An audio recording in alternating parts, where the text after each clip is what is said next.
Rechacé 200,000 pesos en efectivo frente a un juez con tal de ver la ampliación de mi vecina convertida en escombros.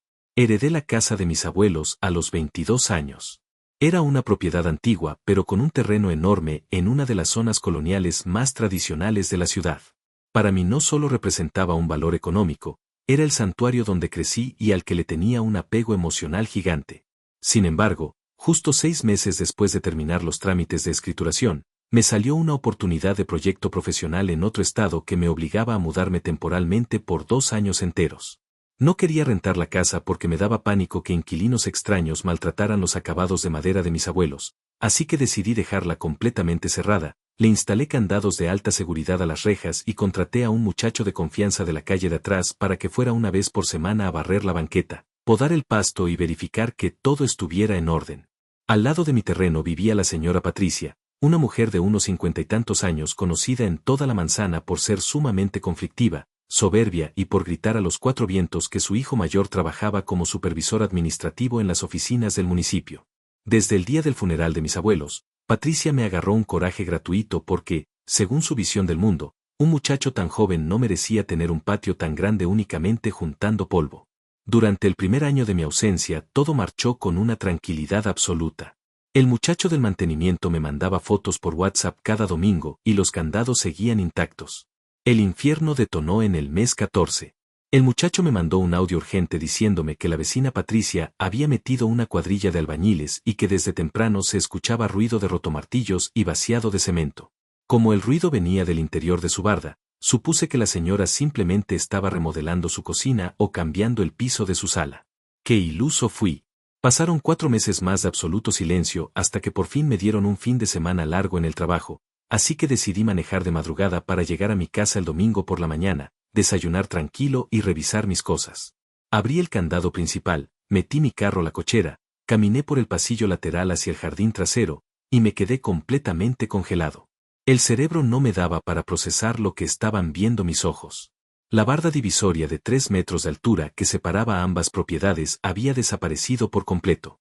En su lugar, la señora Patricia había levantado 4 columnas gigantescas de concreto armado directamente sobre el pasto de mi jardín para sostener la estructura del segundo piso de su casa. Había recorrido su límite casi 80 centímetros hacia dentro de mi propiedad para construirse una sala de juegos con un balcón de vidrio templado que apuntaba directamente hacia mi patio. Me dio un vuelco el estómago de pura rabia. No se trataba de un error milimétrico de construcción, era un despojo cínico y planificado. ¿Gritar como desquiciado ahí mismo? Ni de broma. Sabía perfectamente que si hacía un escándalo en ese segundo la señora iba a salir a hacerse la víctima con el resto de la cuadra. Así que me tragué el coraje, saqué mi celular y grabé en video 4K cada ángulo de las columnas, los castillos de varilla enterrados en mi tierra y las vigas de carga. En ese momento se desliza el ventanal del balcón y se asoma Patricia sosteniendo una taza de café. Me mira hacia abajo y, lejos de asustarse o disculparse, me lanza una sonrisa burlona y me dice: «Ay vecino, qué milagro que te apareces por aquí.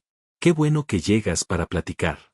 Fíjate que como vi que de todos modos ni venías y tenías el jardín completamente abandonado, le dije al arquitecto que nos recorriéramos un poquito para que cupiera bien la mesa de billar de mi marido. Al cabo que ni lo usabas. Luego hacemos cuentas con calma y te pago ese pedacito de tierra, no te me vayas a poner nena por unos cuantos centímetros». Me hirvió la sangre a niveles que no sabía que existían. Le sostuve la mirada de forma fija y le contesté con la voz más tétrica y pacífica que pude pronunciar: «Claro, señora Patricia, no se me preocupe, luego hacemos cuentas». Me di la media vuelta, me subí a mi carro y manejé directo a las oficinas de un abogado especialista en litigios inmobiliarios y despojo. El lunes a las 8 de la mañana ya teníamos contratado a un perito topógrafo certificado por el Registro Público de la Propiedad. El topógrafo plantó su estación total en mi acera y confirmó lo evidente: Patricia me había robado 15 metros cuadrados de terreno útil. Cuando a la señora le llegó la primera notificación de la demanda civil por invasión de lindero y daños a la propiedad privada, entró en pánico y mandó a su hijo, el empleado del municipio, a tocar a mi puerta para amedrentarme. El sujeto llegó con una actitud soberbia exigiéndome que retirara la demanda o de lo contrario me iba a clausurar la toma de agua potable y me iba a fabricar multas prediales por supuesta falta de mantenimiento.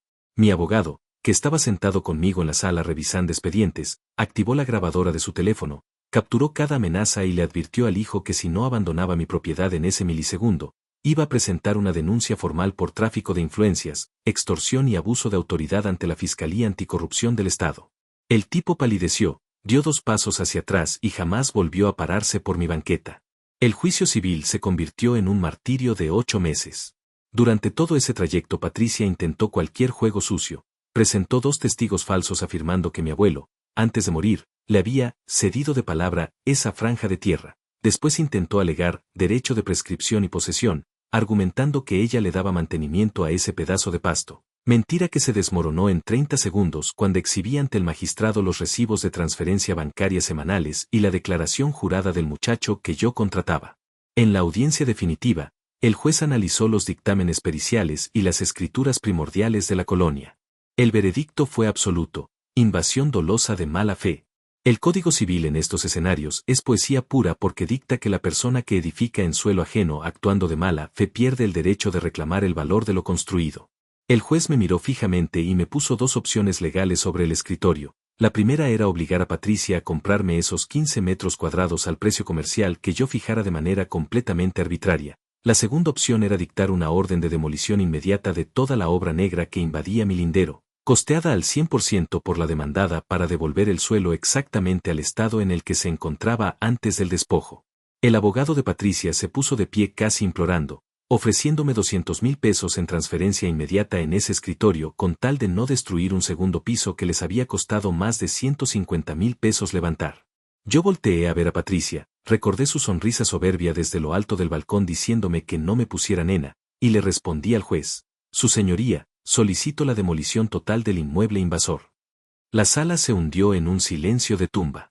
Patricia rompió en un llanto histérico gritando que yo era un demonio resentido y que iba a dejar la estructura principal de su casa endeble. El juez golpeó el mazo y ratificó la orden de demolición. 15 días después, un jueves a las 9 de la mañana, se estacionó frente a mi casa una maquinaria pesada con rotomartillos neumáticos custodiada por 3 patrullas de la Policía Estatal para garantizar el mandato judicial. Yo saqué una silla plegable a mi jardín, me abrí un refresco bien frío y me senté a disfrutar el espectáculo visual de cómo la cuadrilla despedazaba el balcón de vidrio, cortaba con esmeriles las varillas de las columnas y dejaba un boquete estructural horrible en la pared de la sala de juegos de mi vecina, todo pagado directamente de su cuenta bancaria. Hoy en día toda su familia me dedica testamentos de odio en los grupos vecinales de Facebook acusándome de ser un vecino sociópata que prefirió destruir el esfuerzo de una familia en lugar de aceptar un dinero justo que me pudo haber ayudado a pagar mi carrera. ¿Ustedes qué piensan? ¿Creen que fui el malo por preferir ver su balcón convertido en escombros sobre mi pasto, o hice bien en demostrar que los límites de mi propiedad no tienen precio?